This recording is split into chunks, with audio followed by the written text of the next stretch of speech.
बिस्मिल्लाहिर्रहमानिर्रहीम। अस्सलाम वालेकुम। शुरू अल्लाह के नाम से जो निहायत मेहरबान और रहम करने वाला है। दुरूद व सलाम मोहम्मद सल्लल्लाहु अलैहि वसल्लम और उनकी आल पर जो राह हिदायत का ज़रिया है। और दुआ गो हूँ कि अल्लाह तबारक व तआला आपको ऐसी इज़्ज़त दे जो किसी दूसरे की मोहताज ना हो, ऐसा रिस्क दे जो असबाब का मोहताज ना हो, और ऐसा ईमान दे जिसमें आजमाइश ना हो। अल्लाह आपको किसी का मोहताज ना करे और हर किस्म की बीमारियों से महफूज रखे, आमीन। नाज़रीन, आज जो मैं वजीफ़ा बताने जा रही हूँ उन लोगों के लिए है जो रिस्क की शदीद परेशानी में मुब्तला हैं। इन लोगों को आज ये एक राज का वजीफ़ा बताने जा रही हूँ। ये जो वजीफ़ा है, जब आप नमाज फ़ज्र पढ़ें उसके बाद इस वजीफ़े को पढ़ना है। अल्लाह का ऐसा करम होगा कि आपकी अकल हैरान रह जाएगी। आज जो वजीफ़ा बताने जा रही हूँ ये एक तस्बीह का वजीफ़ा है जो नमाज फ़ज्र के बाद पढ़नी है। आपकी जो भी दौलत की कमी होगी वो ख़त्म हो जाएगी। नाज़रीन, ये एक ऐसी तस्बीह है, ये एक ऐसा वजीफ़ा है और एक ऐसा अमल है जिसके करने से अल्लाह तबारक व तआला बहुत खुश होता है, और जिससे अल्लाह खुश हो जाए उसकी दुनिया व आखिरत संवर जाती है। इस तस्बीह को पढ़ने वाले पर अल्लाह ताला अपनी खसूसी रहमत नाज़िल फरमाता है, और इसकी जो हाजात होती हैं अल्लाह ताला उसे ज़रूर पूरा करता है। और रिज़्क़ के हवाले से उसे कोई भी तंगी हो या परेशानी हो तो रब्बे काबा पूरे साल का रिज़्क़ और दौलत लिख देता है, क्योंकि इस अमल को करने से अल्लाह ताला नसीब और तकदीर के फ़ैसले कर देता है। इसके अलावा इस वजीफ़े के और भी बहुत सारे फ़ायदे हैं। मसलन जिनकी शादियाँ नहीं हो रही, कोई अच्छे रिश्ते नहीं मिल रहे, या कर्ज है और कर्ज नहीं उतरा, उसके मसाइल हैं, घर में हर वक्त नाचाकी रहती है, लड़ाई झगड़ा रहता है, परेशानी रहती है, या औलाद नाफरमान है, अगर शौहर बीवी से मोहब्बत नहीं करता या बीवी शौहर से मोहब्बत नहीं करती, माशरे में उसकी कोई इज़्ज़त नहीं, इन सारे मसाइल के लिए ये एक बहुत ही मुजरब अमल है। जब भी आप ये अमल करें, जिस मकसद के लिए करें, उस मकसद को अगर आप ज़हन में रख कर ये अमल करेंगे तो मेरा रब उसका मकसद लाजमी पूरा फरमाएगा। जब रब आपको देने के लिए तैयार हो तो क्यों ना रब ताला से मांगा जाए और लिया जाए। अगर मैं ये कहूँ कि ये तस्बीह, इसका वजीफ़ा जो भी करेगा वो खुशकिस्मत है, क्योंकि वो पहाड़ जितना रिस्क भी मांगेगा अल्लाह से तो उसे ज़रूर मिलेगा।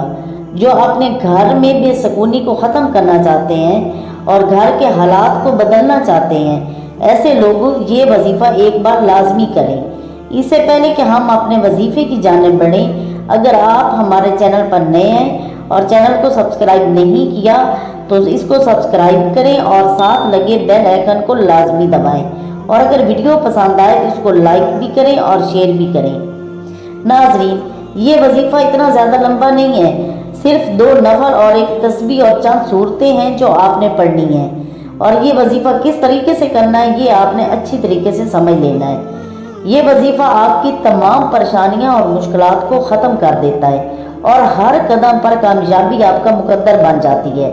आपने कामिल यकीन के साथ और पूरी तवज्जो के साथ इस वजीफ़े को करना है तो ये अमल आपकी ज़िंदगी बदल देगा।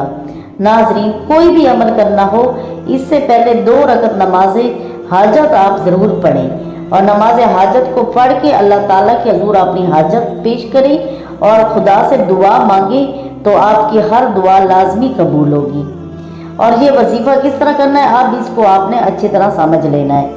पहले आपने सुबह की नमाज पढ़नी है, उसके बाद आपने 2 रकत नमाज हाजत पढ़नी है, फिर अल्लाह से दुआ मांगनी है, उसके बाद आपने वजीफ़ा शुरू करना है। वो किस तरह करना है कि एक दफ़ा सूरत कौसर को पढ़ लें, फिर आपने 11 मरतबा या मजीदो, 11 मरतबा आपने पढ़ना है या मजीदो पढ़ना है। उसके बाद एक दफ़ा फिर सूरत इखलास को पढ़ना है, जो कुल हुवल्लाह ओहद की एक सूरत है, इसको आपने पढ़ना है, और फिर 11 मरतबा या लतीफ़ को पढ़ना है।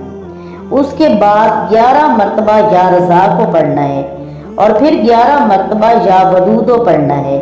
उसके बाद फिर 11 मरतबा या मुक्तदरो पढ़ना है। इसके बाद आपने अल्लाह से अपनी दुआ मांगनी है, یہ نماز فجر کے فوراً بعد سورت کوثر کو ایک دفعہ پڑھنا ہے، پھر 11 مرتبہ یا مجید ہو، اس کے بعد پھر آپ نے سورت اخلاص پڑھنی ہے، پھر 11 مرتبہ یا لطیف ہو پڑھنا ہے، پھر 11 مرتبہ یا رزاق ہو، اس کے بعد 11 مرتبہ یا ودود ہو، پھر 11 مرتبہ یا مقتدر ہو۔ اس کو آپ نے پڑھنا ہے اور پڑھ کر اللہ سے اپنی دعا مانگی۔ اس وظیفے سے آپ کی ساری پریشانیاں دور ہو جائیں گی اور خدا آپ کے لیے ایسے اسباب مہیا کرے گا کہ آپ خود حیران ہو جائیں گے، اور آپ کے رزق کے دروازے آپ پر کھول دے گا، اور جتنی بھی پریشانیاں ہیں وہ ساری آپ کی ختم ہو جائیں گی انشاءاللہ۔ امید ہے کہ آج کی یہ ویڈیو آپ کو پسند آئے گی۔ اگر پسند آئے تو اس کو لائک کریں، شیئر کریں، اور چینل کو سبسکرائب نہیں کیا تو چینل کو بھی سبسکرائب کر لیں، اور اپنا خیال رکھیں، دعاؤں میں ہمیں یاد رکھیں۔ اللہ حافظ۔